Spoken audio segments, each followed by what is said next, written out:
sini, ini kita sudah menyelesaikan beberapa materi, gitu ya. Sejak kita kemarin memulai untuk membuat kertas kerja, ya, kemudian kita praktek, kemudian kita belajar tentang LHP dan Nothit, dan kita praktek. Nah, pertemuan ini kita akan masuk ke pembahasan terkait dengan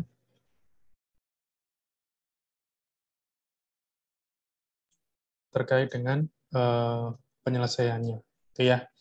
Kemudian nanti sebenarnya pemeriksaan ini nanti kalau memang tidak ada jalan lain, yaitu ada usul bukber ya, pemeriksaan bukti permulaan. Nanti di pertemuan ke-14 minggu depan kita akan belajar terkait dengan pemeriksaan tujuan lain. Baik.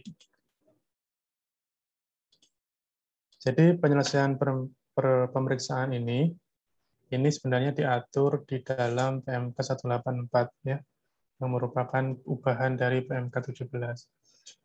Sebenarnya secara umum ada dua macam hasil pemeriksaan yang kemudian dituangkan dalam laporan. Yang pertama adalah LHP Sumir, ya. Kemudian yang kedua LHP biasa.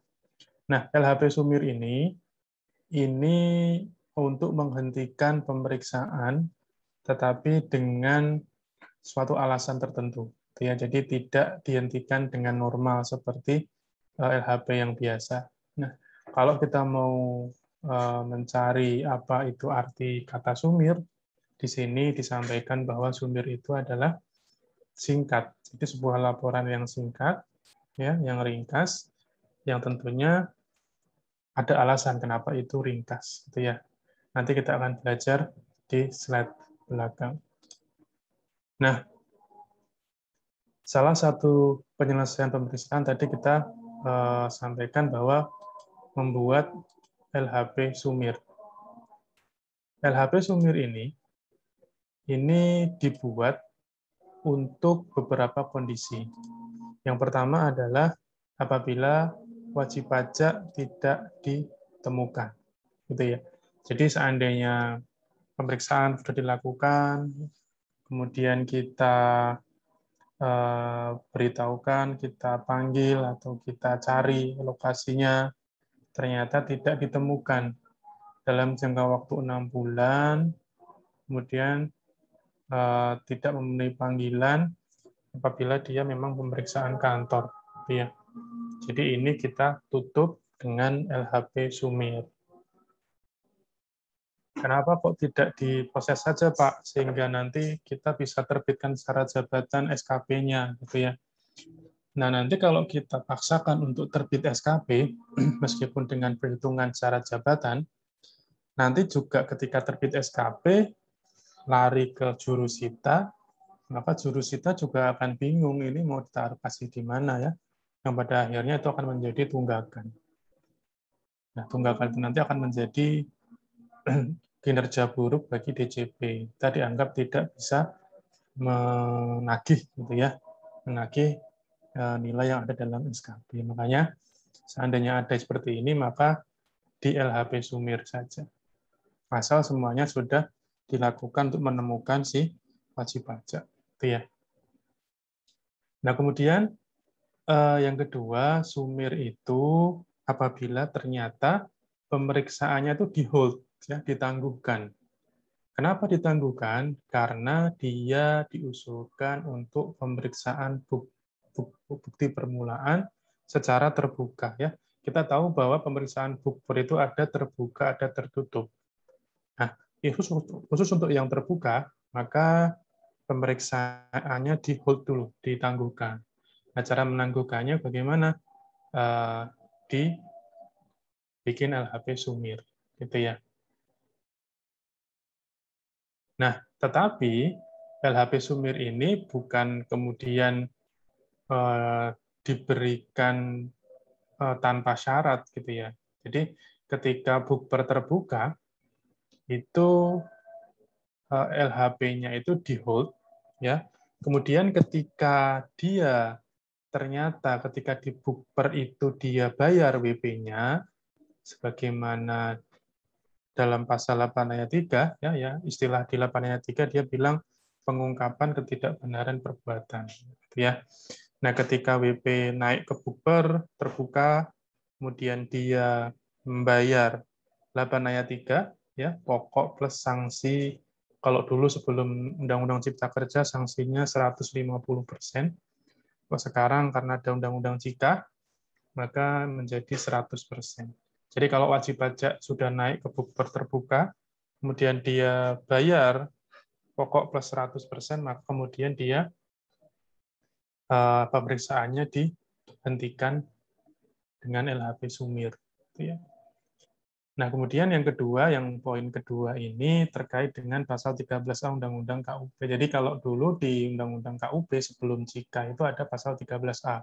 Intinya adalah ketika WP itu dia diproses dalam sebuah mekanisme pidana, kemudian dia itu divonis bersalah oleh pengadilan, ya, itu tidak menghilangkan kewajiban pajaknya dia, ya.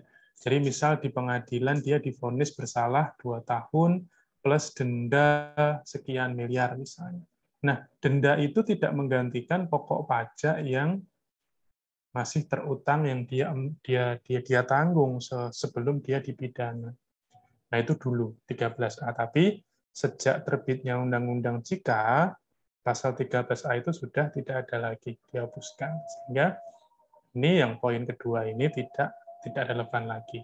Itu ya. Nah, kemudian yang ketiga, ini terkait dengan penghentian 44B. Nah, ini mirip dengan 8 ayat 3 tadi. Kalau 8 ayat 3 tadi, bukper, kemudian dia mau bayar, pokok plus sanksi, akhirnya dihentikan bukpernya. Kalau penyidikan ini, dia disidik, kemudian dia bayar pokok plus sanksinya. Kalau dulu sebelum Undang-Undang Cika 4 kali, sekarang Undang-Undang Cika turun jadi 3 kali. Jadi dia bayar pokok plus sanksi 3 kali, maka dia dihentikan. Nah, setelah dihentikan tadi, ya setelah dihentikan baik bukber maupun penyidikannya, maka kemudian diterbitkanlah LHP Sumir. Karena semua utang pajak, kerugian negara yang ditimbulkan olehnya sudah dibayar melalui mekanisme 8 ayat 3 maupun 44B. Itu ya.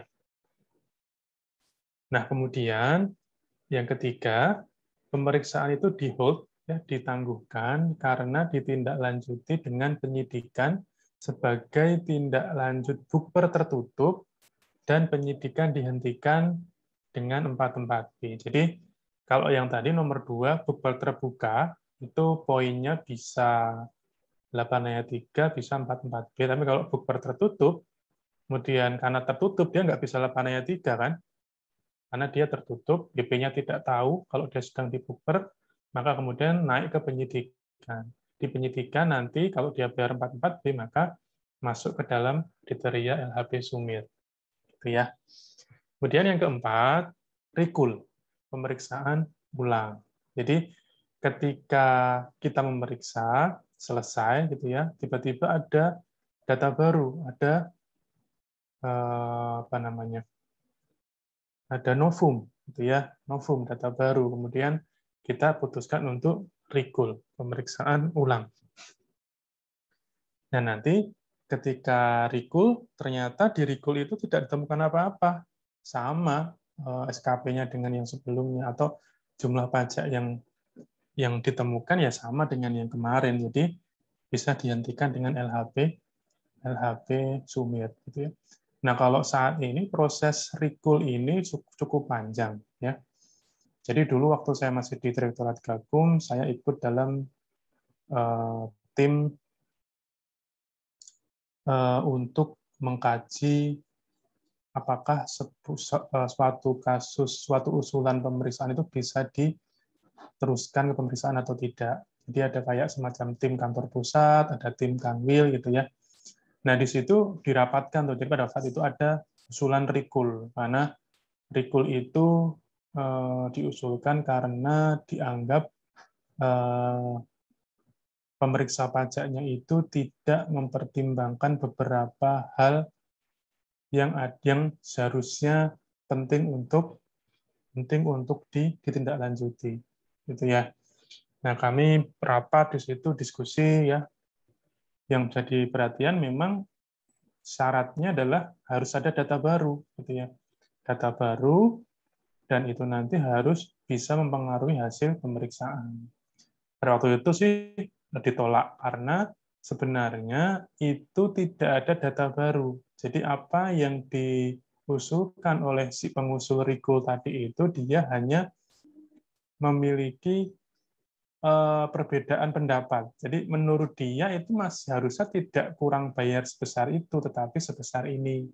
Nah, karena dia tidak cocok, dia mengusulkan recall agar SKP-nya bisa berubah. Tapi oleh forum disetujui bahwa itu bukan sebagai data baru, ya, sehingga perbedaan pendapat antara satu pemeriksa dengan pemeriksa yang lain tidak akan bisa menjadikan recall itu berjalan. Harus ada data baru. Nah, kemudian yang terakhir di sini nomor 5 ini garbage ya, tempat sampah untuk beberapa pertimbangan yang didasarkan pada pertimbangan Direktur Jenderal Pajak. Nah, di sini kita lihat bahwa yang kemudian ketika pemeriksaan itu dihentikan dengan membuat LHP sumir, gitu ya, karena alasannya adalah WP tidak ditemukan atau dia tidak pernah memenuhi panggilan, itu dapat dilakukan pemeriksaan kembali bila kemudian suatu saat WP itu ditemukan. Jadi memang di mekanisme SIDJP, sistem informasi DJP itu ada mekanisme DPO. Ya, jadi bukan DPO daftar pencarian orang yang kayak di kepolisian, bukan, berbeda. Tapi DPO di sini adalah ketika wajib pajak itu sebenarnya secara dari segi pengawasan itu dia banyak utang pajak, gitu ya. Kemudian dia banyak SKP yang harus dia bayar. Tapi ketika dikirimin surat, ketika diberi kasih surat teguran, surat paksa, dia tidak pernah ketemu, gitu ya. Pada akhirnya kemudian di sistem kami memasang DPO agar ketika suatu saat WP itu datang ke kantor, itu bisa ada notifikasi ke bagian pelayanan. Itu ya. Jadi kan WP itu kan hilang bisa jadi karena dia sebenarnya penghasilannya itu musiman. Misalnya dia rekanan pemerintah ya, yang mungkin dapat proyeknya setahun sekali gitu ya. Nah, ketika dia sedang mau dapat proyek, biasanya dia akan ngurus perpajakannya, ada SKF-nya ya, surat keterangan fiskal, menyatakan bahwa dia itu tidak ada utang pajak misalnya. Nah, ketika dia ke pelayanan, maka kemudian ada notifikasi. Nah, nanti bagian pelayanan, petugas akan menghubungi AR atau pemeriksa atau jurusita untuk WP itu untuk diproses dulu. Gitu ya. Jadi, itu salah satu cara bagaimana bisa menemukan WP ini. Gitu ya. Nah, kemudian ketika ternyata muncul pajak terutang, gitu ya. Nah, ini biasanya ada opsi untuk kita menetapkan syarat jabatan, tetapi memang opsi ini jarang sekali dilakukan. Katakanlah kita lakukan ini, tujuannya adalah ketika kita ingin memastikan bahwa memang nilai yang terkandung dalamnya itu tidak terlalu besar. Karena nanti kalau besar tapi tidak ketemu, maka akan muncul tunggakan. Jadi seolah-olah seperti untuk memenuhi syarat bahwa dia harus diperiksa, karena kadang-kadang dari Ijen, dari BPK, dari beberapa instansi pengawas pengaudit DJP itu kadang-kadang mempertanyakan, kok ini sebenarnya dia bisa diperiksa tapi kok nggak diperiksa. Padahal kalau secara praktiknya ketika kita paksakan untuk diperiksa, itu nanti akan menjadi beban bagi DJP dalam menagih, karena WP ini tidak pernah ditemukan. Tapi masih boleh kita menerbitkan jabatan, misal dalam kondisi professional judgment ya, ketika kita anggap bahwa oh ternyata ini harus kita terbitkan dengan nilai yang yang kita ketahui dan kemudian tidak terlalu besar itu bisa diterbitkan. Nah, kemudian yang ini adalah LHP yang biasa. Nah, ini tentu kalian mungkin bisa membayangkan ya kalau LHP biasa seperti apa. Yang pertama jelas ketika ada pemeriksaan atas SPTLB. Jadi ketika SPTW wajib pajak melaporkan SPTLB lebih bayar, kemudian ketika lebih bayar itu kan harus diproses untuk diperiksa, harus diperiksa agar kita tahu apakah LB-nya itu benar atau tidak. Kalau benar nanti bisa dikembalikan gitu ya. Nah, menurut pasal 17 Undang-Undang KUP memang ketika ada LB maka harus diperiksa dan dibuatkan LHP yang normal gitu ya.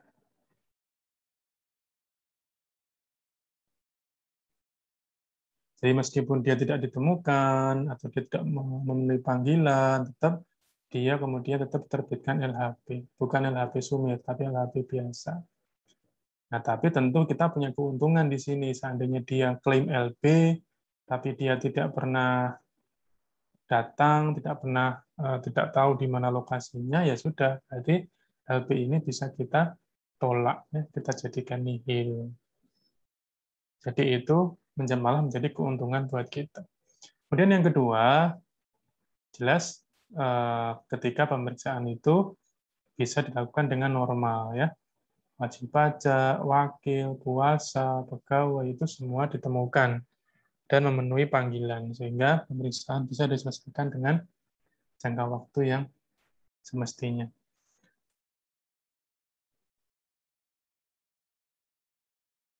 Nah, kemudian yang ketiga terkait dengan jangka waktu berakhir, ya. Jadi ketika kita memeriksa WP-nya bisa ditemukan, ya, dia kooperatif, ya.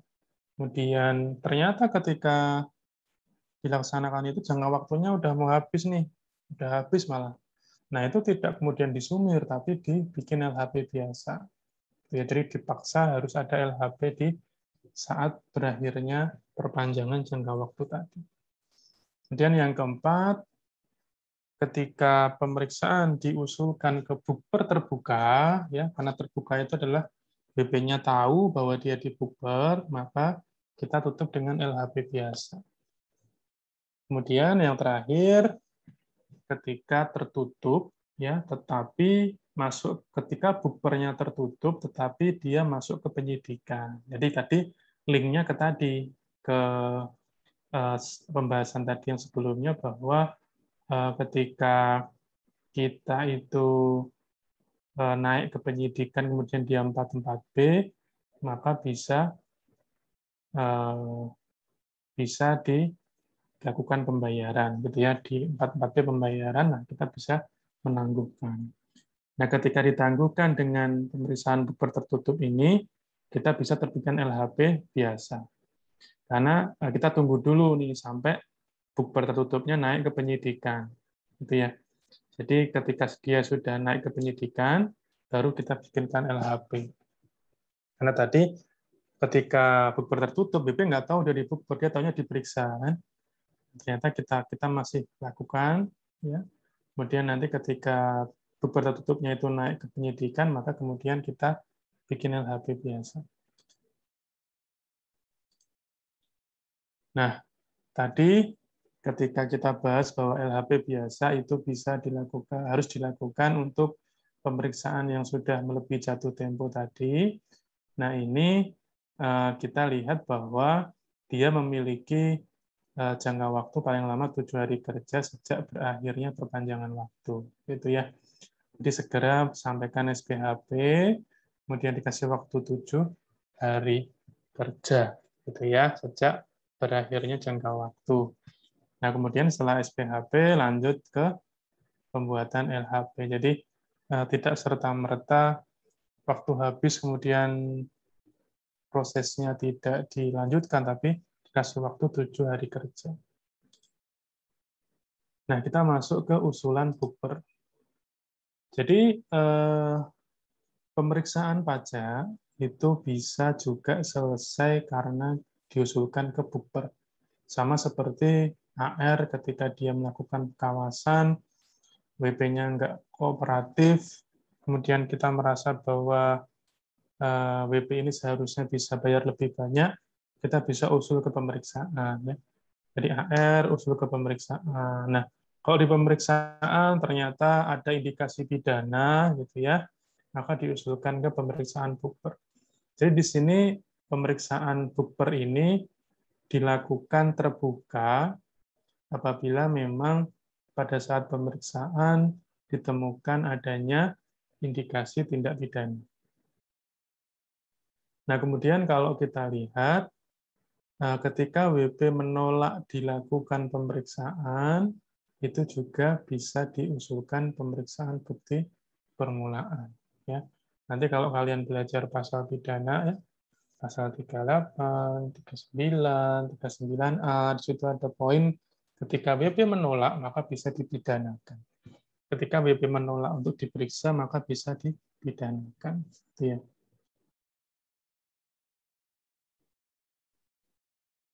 Nah, dalam hal kita melakukan pemeriksaan atas permohonan restitusi atas LP, gitu ya, maka usulan Bukpernya itu harus memperhatikan jangka waktu penyelesaian permohonan pengembalian. Jadi harus cepat, gitu ya. Jadi ketika ternyata ada unsur pidana, pemeriksa itu harus segera mengusulkan Bukper. Jadi ketika Bukper diusulkan, maka pemeriksaannya ditangguhkan, gitu ya. Nah, nanti lanjut ke proses Bukper. Nah, nanti apakah ternyata katakanlah yang membuat dia LB itu ternyata adalah pajak masukan dari faktur yang TBTS, faktur tidak berdasarkan transaksi sebenarnya. Nah, itu kita bisa kemudian pidanakan dia, LB-nya tidak perlu kita proses, kemudian dia kita suruh bayar. Gitu ya. Memang kalau kita bicara terkait dengan kejahatan mengambil uang negara itu tidak hanya bisa dilakukan oleh pegawai pemerintahan, gitu ya. Kalau pegawai pemerintahan, PNS, ASN, gitu kan, cara ngambil uang negara dengan tidak sahnya itu kan gampang karena mereka memang punya akses ke APBN, gitu ya. Dia memang mengelola keuangan negara. Jadi bisalah, maksudnya gampang untuk dia ngambil dari negara. Tapi orang-orang yang memanfaatkan restitusi yang fiktif ini, ya, itu mereka mengambil uang negara dengan cara yang berbeda dan biasanya cukup rumit. Saya pernah mendampingi sebuah kasus, cerita dikit ya.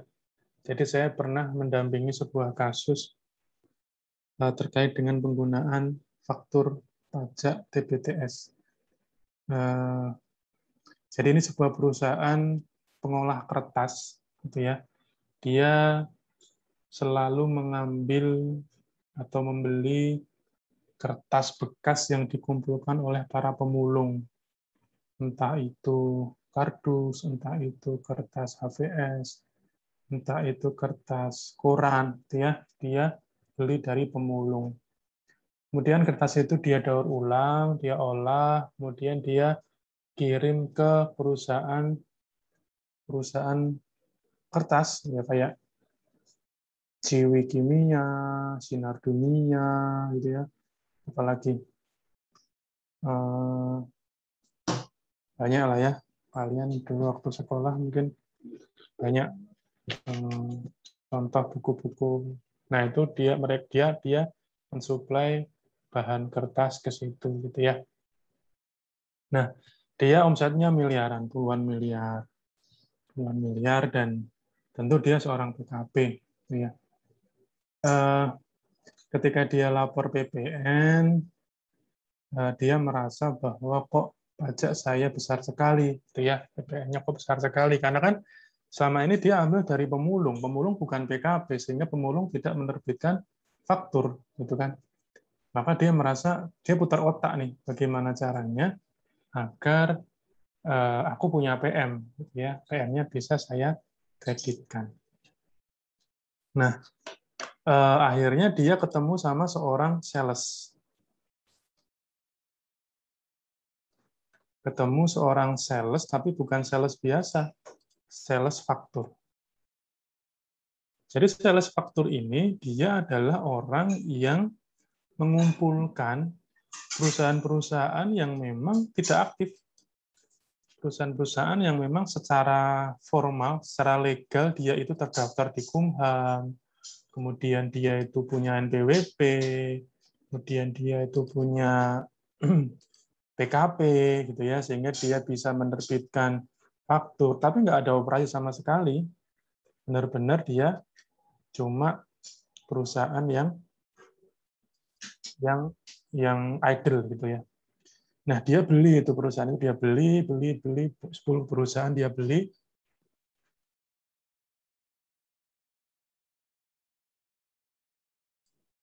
Perusahaan dia beli, kemudian dia nawarin lah ke pemilik perusahaan kertas tadi. Pak, Bapak mau faktur. Kalau mau faktur, nanti Bapak beli ke saya. Satu fakturnya saya kasih harga 1 miliar. Kok gede, Pak? Gitu ya. Mungkin kalian tanya, kok faktur doang kok gede gitu ya. 1 miliar. Tetapi jangan salah, ketika si perusahaan kertas tadi itu beli faktur seharga 1 miliar, dan di faktur tertulis PM sebesar 20 miliar, jadi di PM itu, faktur PM itu tertulis 20 miliar. Terus dia kreditkan, kan bisa aja malah jadi nanti SPT-nya perusahaan tadi LB kan, karena mungkin dia cuma TK-nya cuma 15 miliar, dia dapat faktur 20 miliar. Nah, kemudian ya udah dia bisa mengklaim restitusi. Secara sistem kan terbacanya sah karena perusahaan-perusahaan yang dimiliki oleh si sales tadi kan terdaftar, dia punya sertifikat elektronik, dia punya uh, SPT SPT masa PPN, dia punya punya nomor faktur gitu ya. Nah, secara sistem nggak kelihatan.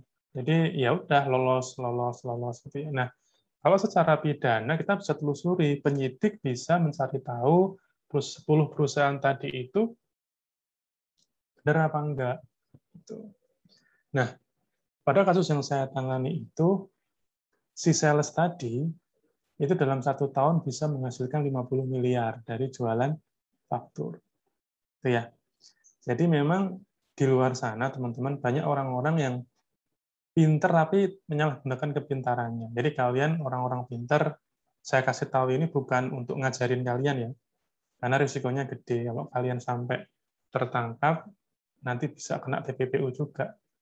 Jadi kalau TPPU itu, selain kalian di penjara, bukan kalian, selain si tersangka itu di penjara, semua hartanya bisa dirampas. Semua hartanya dirampas. Jadi entah itu harta hasil dia kejahatan tadi atau harta yang memang dia dapatkan secara sah, selama itu bisa diambil untuk mengganti kerugian negara, itu diambil sekalian. Jadi kalau dalam bahasa KPK itu dimiskinkan gitu ya. Nah, itu percaya sama saya itu tidak akan berkah. Jadi meskipun kaya raya, dia punya villa di mana, punya mobil berapa, punya luar biasa kaya, tapi tiba-tiba diambil semua, disita semua, dan dia sekarang tidak punya apa-apa lagi. Itu ya. Jadi itu cerita aja. Jadi di luar sana banyak crazy rich yang saya nggak tahu apakah kecrazy-annya itu didapat dari sebuah proses normal atau tidak.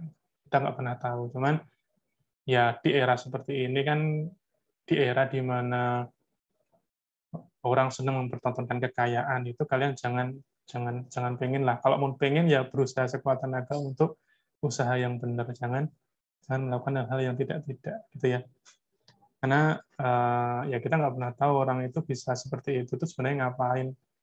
Jangan-jangan dia ngepet gitu ya, misalnya. Oke, kembali ke laptop. Jadi di sini memang untuk yang LB ini bisa kita usulkan bukber juga. Itu ya. Nah, ini sebenarnya alur sederhana ya. Pemeriksaan, dianggap ada indikasi pidana, kemudian kita usulkan ke bukber gitu ya. Kemudian di bukber, bila tidak ada bukti, maka dikembalikan ke pemeriksaan. Nah, tapi kalau ada bukti, kemudian WP-nya nggak mau bayar 8 ayat 3, ya, nggak mau bayar tapi 100%, nggak mau bayar pokok plus sanksi 100%, maka kemudian dia diusulkan ke penyidikan. Nah, di penyidikan tentu diproses. Nanti kalau dia mau bayar, ya silakan. Tapi bayarnya adalah 44B, pokok plus sanksi 3 kali. Itu ya. Nah, tindak pidana sendiri itu sudah diatur dalam Undang-Undang KUP, gitu ya. Terutama di 3 pasal ini, yang menunjukkan kira-kira apa-apa saja sih yang termasuk tindak pidana.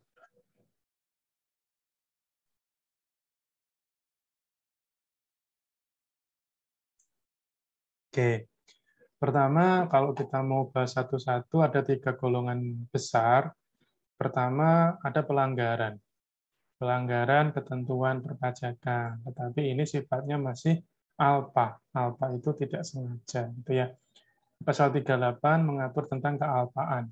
Dia alpa tidak menyampaikan SPT, atau dia menyampaikan SPT tapi isinya tidak benar, sehingga menimbulkan kerugian pada pendapatan negara. Ya. Dan perbuatannya itu setelah perbuatan pertama kali. Itu ya. Jadi alpa itu kan memang indikatornya tidak jelas. Ketika orang pertama kali alpa, itu kapan gitu ya. Kalau memang kita mau menuruti bahwa alpa ini semua masuk ke pidana, tentu orang-orang yang nggak tahu peraturan, perpajakan, nggak tahu tentang bagaimana ngisi SPT, nanti jangan-jangan itu juga bisa dipidanakan, gitu ya. Nah, tetapi di DJP ada kebijakan bahwa yang namanya orang yang dipidanakan itu tentu harus melalui sebuah proses panjang, mulai dari pelayanan, ya, sosialisasi, kemudian kelas pajak, kemudian ada mekanisme pengawasan, dikirimi SP2DK oleh AR, gitu ya, kemudian mekanisme pemeriksaan. Jadi sudah panjang tuh prosesnya. Jadi kalau di dalam istilah hukum itu ada namanya ultimum remedium. Jadi ultimum remedium itu artinya langkah pidana adalah langkah terakhir. Ya, setelah WP dikasih tahu, dia nggak nurut, dikasih surat pemberitahuan, dia nggak nurut, diperiksa dia nggak nurut, maka kemudian baru dipidana. Itu ya. Nah, kemudian yang kedua, terdapat unsur sengaja. Jadi di pasal 39 itu terkait dengan kesengajaan. Jadi di pasal 39 ini ada 9 jenis pelanggaran yang menimbulkan kerugian pada pendapatan negara. Salah satunya adalah menyalahgunakan NPWP atau pengukuhan PKP, gitu ya, menyampaikan SPT atau keterangan yang tidak benar, gitu ya, untuk memperoleh restitusi dan sebagainya. Nah, yang ketiga adalah terkait dengan hal-hal yang menimbulkan kerugian pada pendapatan negara. Jadi yang pasal 39A ini khusus mengatur tentang penerbit atau pengguna faktur pajak TBTS, atau dia seorang pemungut memotong tapi tidak menyetorkan hasil pungut atau setornya. Nah, ini biasanya pernah beberapa kali yang kena pidana adalah bendahara pemerintah. Jadi dia memotong PPh 21, memungut PPh 22 gitu ya, tapi sama dia tidak disetorkan ke negara, diambil buat kepentingan dia sendiri. Nah, ini juga pidana. Nah, kalau kalian perhatikan, ada perbedaan yang cukup unik dalam undang-undang ini dengan undang-undang tentang korupsi misalnya. Kalau di korupsi, istilah yang dipakai adalah kerugian negara. Kerugian negara. Tapi kalau di sini, istilah yang dipakai adalah kerugian pada pendapatan negara. Itu ya. Jadi kalau kerugian negara itu duit sudah ada di negara, duit sudah masuk APBN, sudah dikelola di sana, kemudian penggunaannya nggak jelas, entah lari ke kantongnya siapa, atau di markup sedemikian rupa, ya, itu jadi kerugian negara. Tapi di sini istilahnya kerugian pada pendapatan negara, karena yang rugi adalah penerimaan pajak. Ya. Harusnya penerimaan pajak itu bisa 1 triliun, tapi cuma dapat 500 miliar misalnya. Jadi ada kerugian di pendapatan negaranya. Ya, memang secara objek sama, cuman ini cuma beda waktu saja. Ya, uang ini kalau udah masuk APBN dia akan menjadi kerugian negara. Ya. Nah, ini 9 pelanggaran ketentuan dalam pasal 39 ya, yang tadi kita bahas di slide sebelumnya. Jadi di sini ada tidak mendaftarkan diri atau tidak menjadi PKP ya. Kemudian menyalahgunakan atau menggunakan tanpa hak NPWP atau PKP, kemudian tidak menyampaikan SPT, kemudian menyampaikan SPT atau dan atau keterangan yang isinya tidak benar, tidak lengkap, gitu ya, menolak untuk dilakukan pemeriksaan yang tadi kita bahas di awal, ya. Jadi menolak pemeriksaan juga merupakan suatu tindak pidana, gitu ya. Kemudian memperlihatkan pembukuan, pencatatan, dokumen yang palsu atau dipalsukan, gitu ya.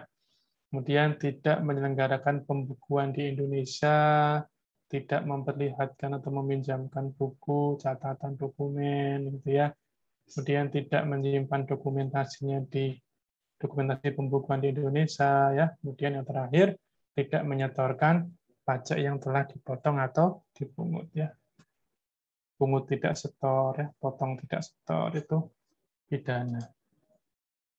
Nah, apa itu bukber gitu ya? Bukber itu secara harfiah sebenarnya dia adalah sebuah bukti, gitu ya.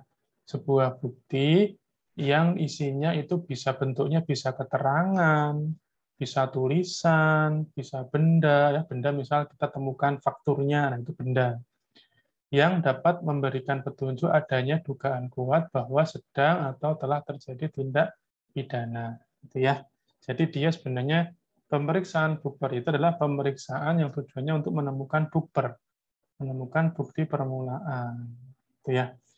Nah, jadi di sini tugasnya si penyidik yang melakukan bukber itu adalah untuk mendapatkan bukti terjadinya indikasi tindak pidana perpajakan yang nanti ketika bukti itu sudah ditemukan maka bisa digunakan di proses penyidikan.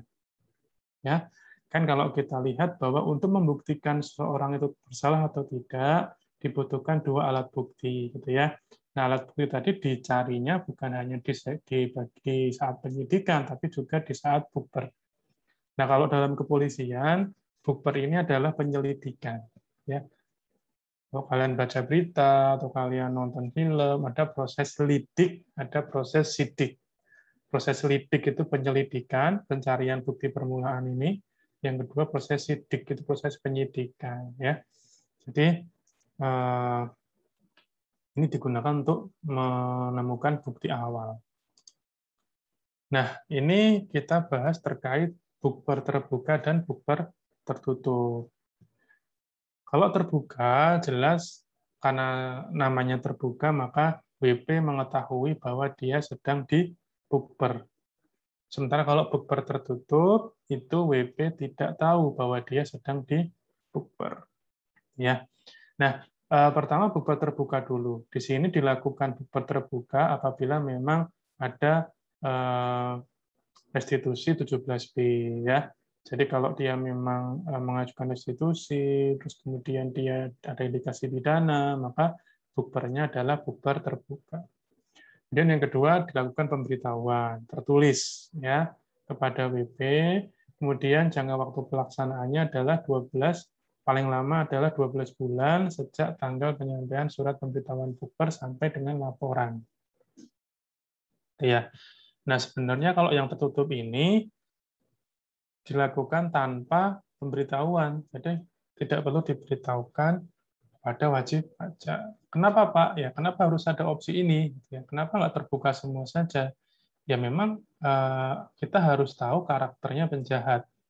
Penjahat itu kalau dia memang sudah punya niat jahat, ketika dia dikasih tahu kamu sedang dibuper loh, pasti kan akan melakukan hal-hal yang akan memusnahkan semua barang alat-alat bukti kan.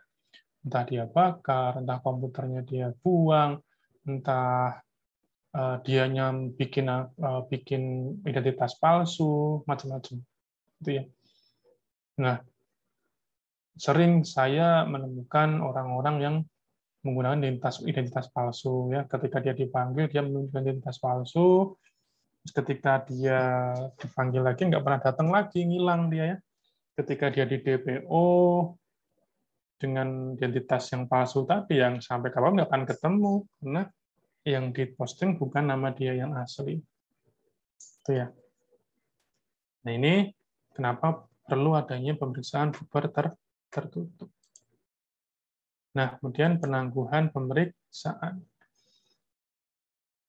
Jadi pemeriksaan ini bisa ditangguhkan ya. Pertama memang ketika bubar terbuka, kemudian sudah disetujui, maka kemudian pemeriksaan ditangguhkan dengan membuat laporan kemajuan pemeriksaan.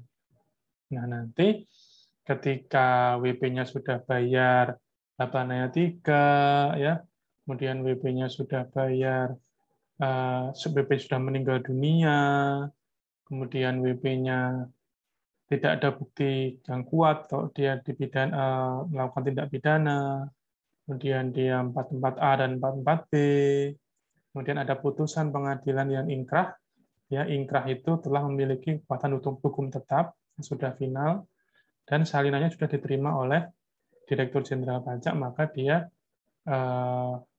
bisa dilanjutkan kembali, gitu ya. Nah, kemudian yang kedua, penangguhan ini harus diberitahukan secara tertulis pada wajib pajak. Jadi dia tahu bahwa saat ini dia pemeriksaannya ditangguhkan untuk dilanjutkan ke proses yang lain, misal buper, gitu ya. Nah, kemudian yang ketiga, pemberitahuan ini nanti disampaikan bersamaan dengan disampaikannya surat pemberitahuan pemeriksaan buper. Nah, kemudian segala macam dokumen yang diperoleh pada saat pemeriksaan tadi yang kemudian ditangguhkan karena adanya bubar, maka semuanya diserahkan kepada penyidik yang menangani bubar, gitu ya. Dibikinkan berita acara sebagai tanda bahwa barang-barang tadi sudah beralih tangan. Ya, penting untuk nanti menelusuri pada saat kita mengembalikan dokumennya.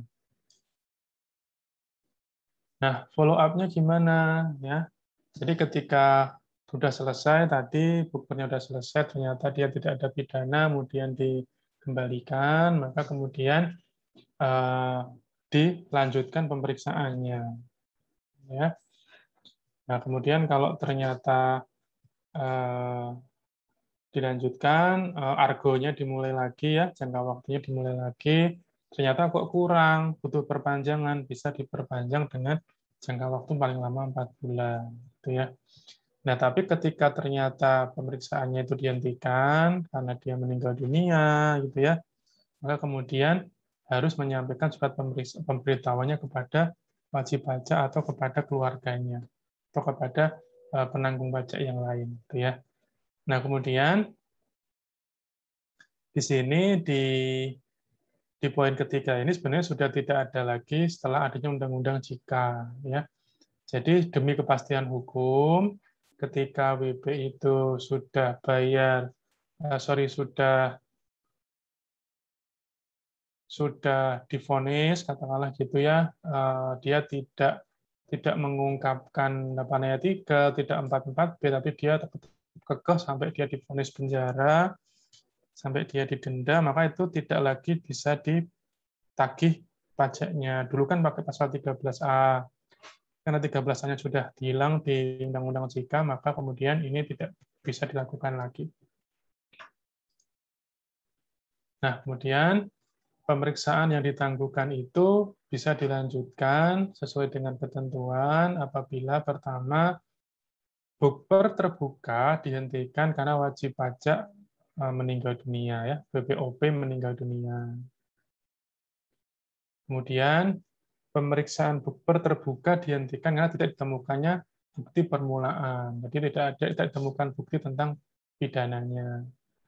Kemudian pemeriksaan bukber terbuka dilanjutkan dengan penyidikan, tapi penyidikannya dihentikan sesuai dengan pasal 44A ya.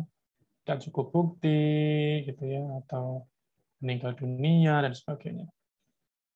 Nah, kemudian pemeriksaan bukber terbuka dilanjutkan dengan penyidikan, kemudian masuk ke penuntutan, kemudian setelah itu ada putusan pengadilan yang inkrah, yang sudah memiliki kekuatan hukum tetap, dan salinannya sudah diterima oleh Ditjen Pajak. Nanti bisa dilanjutkan lagi pemeriksaannya. Kemudian, pemeriksaan yang ditangguhkan dihentikan dengan membuat LHP sumir apabila satu bukber terbuka, tetapi WP-nya 8 ayat 3, WP-nya bayar 8 ayat 3. Kemudian yang poin 2 ini sudah tidak ada lagi, pasal 13A, coret. Ya. Nah yang ketiga, bukber terbuka, naik penyidikan, tapi di penyidikan dia bayar 44B. Kemudian tidak lanjut ke proses penuntutan. Nah ini membuat LHP sumir. Nah, kemudian terkait dengan penangguhan pemeriksaan lagi, dalam hal WP dilakukan pemeriksaan, ya, dan juga dia dilakukan bukber tertutup, ya, pemeriksaannya ditangguhkan dengan membuat laporan kemajuan apabila bukber tertutupnya lanjut ke penyidikan. Jadi tadi disampaikan di awal, sudah saya sampaikan, bukber tertutup itu WP tidak tahu, sehingga dia tahunya saat itu dia sedang diperiksa. Ya. Nah, ketika bukber itu berjalan, pemeriksa juga masih berjalan. Nah, kalau bukbernya nanti ternyata naik ke penyidikan, maka kemudian si pemeriksaannya dia bikin laporan kemajuan. Itu ya. Nah, kemudian penangguhannya itu dilakukan sampai dengan penyidikannya berhenti, ya, atau putusan pengadilannya sudah inkrah, sudah sesuai dengan sudah memiliki kekuatan hukum tetap. Ya. Nah, sudah selesai materinya, ya. Jadi sebentar saja. Ini ada pertanyaan yang pasti bisa kalian jawab ya. Jelaskan tentang penyelesaian pemeriksaan. Ya, pemeriksaan bisa dengan LHP biasa, bisa dengan LHP sumir. Apa itu LHP sumir? Bilang aja LHP sumir, LHP yang ringkas gitu ya, dan kemudian terbit karena ini. Kemudian kapan itu diusulkan bukber? Setelah ada indikasi pidana, gitu ya. Kemudian bagaimana jika bukber ditolak? Nah, maka dikembalikan lagi ke pemeriksaan, dilanjutkan, gitu ya. Kemudian apa syarat penangguhan? Nah, tadi ada beberapa yang sudah kita pelajari. Itu ya, teman-teman. Jadi ini adalah materi terkait dengan penyelesaian pemeriksaan dan juga usul bukber. Sampai di sini ada yang mau ditanyakan, silakan. Bebas mau nanya apa saja. Izin bertanya, Pak. Silakan, Gung.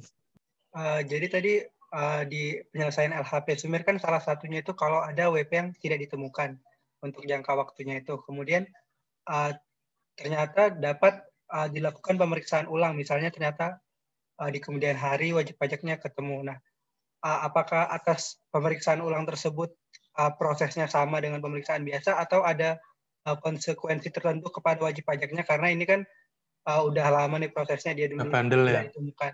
Iya. Apakah pemeriksaan berarti WP-nya nggak boleh nyiapin data atau bagaimana Pak konsekuensinya? Recall itu sama sih, Gung. Jadi dia tidak ada perlakuan khusus. Jadi memang persis seperti pemeriksaan biasa, dari awal kita bikin rencana, kita bikin audit plan, kita bikin audit program, gitu-gitu sama sih. Cuman memang bagaimana caranya agar BB itu tidak kabur aja sih. Jadi nggak ada yang istimewa, Gung. Sama. Cuman ya tadi kamu bilang benar bahwa dia sebenarnya sudah lama menghilang kok tiba-tiba datang. Kalau pemeriksaannya udah jengkel, mungkin diusulin ke pemeriksaan bukber aja gitu ya. Sekalian dipidanakan aja karena dia udah sengaja tidak menyambungkan SPT, sengaja tidak melaksanakan kewajibannya gitulah. Jadi ya semua kan tergantung judgement pemeriksa. Kalau dia memang tahu tentang pidana dan dia tahu bahwa pidana itu tidak hanya untuk memenjarakan orang, pidana juga bisa untuk penerimaan pajak. Ya tadi dari 8 ayat 3 ya, pokok plus sanksi 100% atau 44B, pokok plus sanksi 3 kali kan lebih gede hasilnya daripada kita melakukan pemeriksaan biasa yang hanya pokok plus sanksi bunga keterlambatan gitu ya. Itu Gung. Baik, terima kasih. Boleh bertanya lagi, Pak? Boleh, silakan. Yang terkait dengan tarif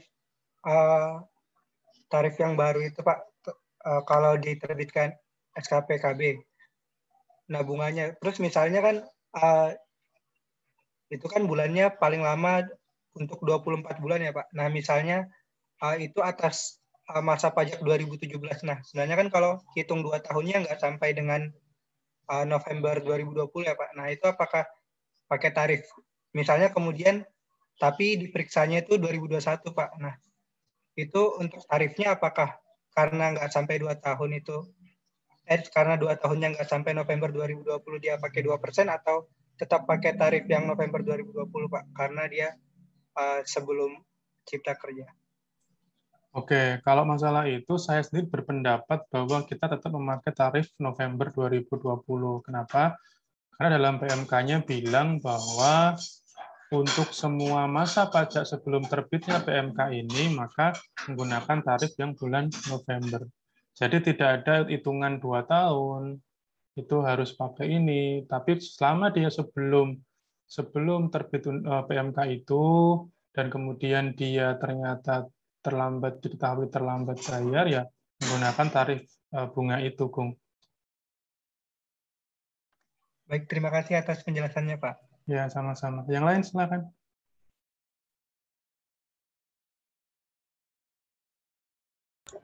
Izin bertanya, Pak. Silakan, Zan. Langganan kamu, Zan, ya. Silakan. Iya, Pak. Mungkin tadi kelewat atau memang belum dijelaskan soal yang pemeriksaan bukti permulaan yang tertutup tuh.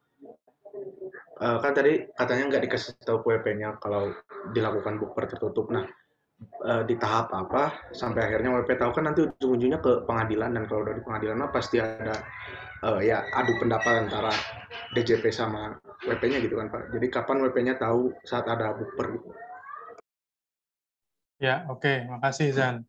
Jadi begini, bukper tertutup itu tadi kan saya tadi di awal sampaikan bahwa dilakukan kepada wajib pajak yang memang punya potensi untuk menghilangkan barang bukti.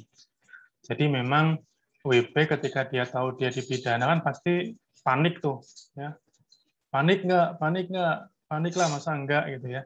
Nah, jadi ketika dia panik, dia akan menghancurkan alat bukti.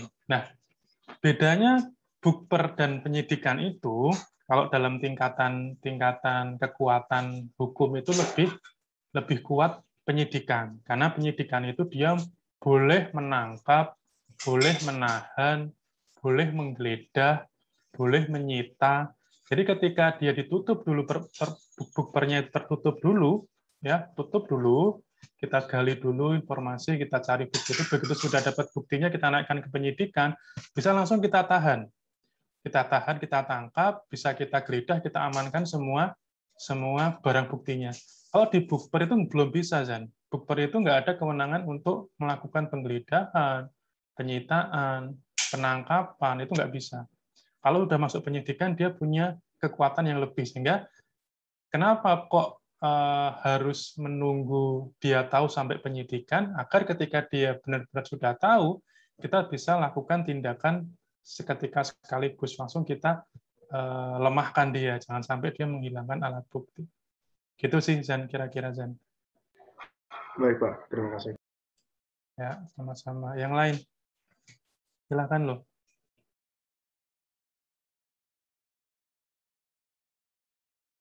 Nggak ada? Pak, izin bertanya, Pak. Silakan, Rif. Tadi kan saya dapatnya kalau penangguhan pemeriksaan dilakukan, terus dilakukan follow-up, pemeriksaannya dilanjutkan, itu dimulai dari awal kembali. Tapi kalau misalkan dia pemeriksaan bukti permulaan ditangguhkan, artinya bisa jadi 2 tahun dong, Pak, jangka waktunya. Bisa lebih dari 2 tahun. Gini, pemeriksaan bukber tidak bisa ditangguhkan, dia biasanya diperpanjang, gitu ya.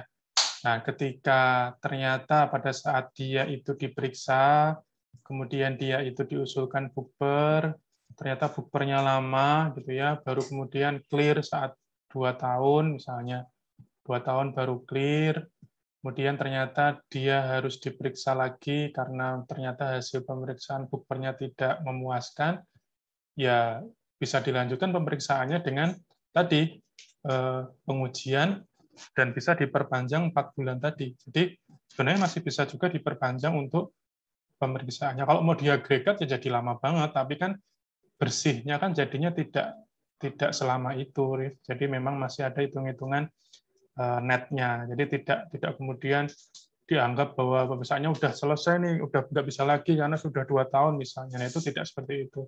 Tetap dilanjutkan dengan penghitungan yang baru, tapi memang memperhatikan sisa dari jangka waktu yang dulu pernah dia pakai. Nah, tapi masih bisa diperpanjang juga sampai tadi yang 4 bulan tadi, Rif. Terima Itu ya, kasih. Rif. Ya. Yang lain silakan.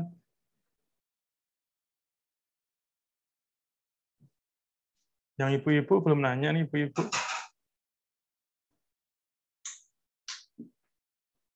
Ada, ya sudah. Baik, teman-teman, karena nggak ada pertanyaan lagi, jadi saya izin untuk mengakhiri